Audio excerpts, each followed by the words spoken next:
Russia అధ్యక్షుడు Vladimir Putin 2 రోజుల భారత పర్యటనలో భాగంగా ఢిల్లీకి చేరుకున్నారు.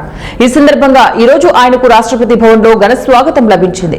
రాష్ట్రపతి ద్రౌపది ముర్ము, ప్రధానమంత్రి నరేంద్ర మోదీ ఆయనకు సాదర స్వాగతం పలికారు.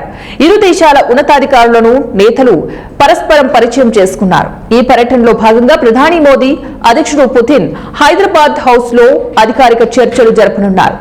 రక్షణ, ఇంధన సహకారం, ప్రాంతీయ భద్రత, దీర్ఘకాలిక ఆర్థిక భాగస్వామ్యం వంటి కీలక అంశాలపై వీరి మధ్య చర్చలు జరగనున్నాయి. సమావేశం అనంతరం ఇరు నేతలు సంయుక్తంగా మీడియా సమావేశంలో మాట్లాడతారు. అనంతరం పుతిన్ వాణిజ్య పెట్టుబడుల బలోపేతం లక్ష్యంగా జరిగే ఒక బిజినెస్ కార్యక్రమంలో పాల్గొంటారు. గురువారం సాయంత్రం ఢిల్లీలోని పాలం విమానాశ్రయానికి చేరుకున్న పుతిన్ కు ప్రధాని మోదీ వ్యక్తిగతంగా వెళ్లి స్వాగతం పలికారు. ఇద్దరు నేతలు ఆప్యాయంగా ఆలింగనం చేసుకుని కరచాలనం చేసుకున్నారు.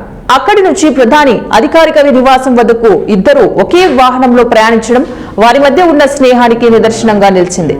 అనంతరం పుతిన్ గౌరవార్థం ప్రధాని మోదీ తన నివాసంలో ప్రైవేటు విందు ఏర్పాటు చేశారు. ఇక పుతిన్ పర్యటన నేపథ్యంలో ఢిల్లీలోని ప్రధాన రహదారులను భారత్, రష్యా జెండాలతో ప్రత్యేక లైటింగ్ తో అలంకరించారు. ఈ రోజు సాయంత్రం రాష్ట్రపతి ద్రౌపది ముర్ము ఇచ్చే విందులో పుతిన్ పాల్గొన్నారు.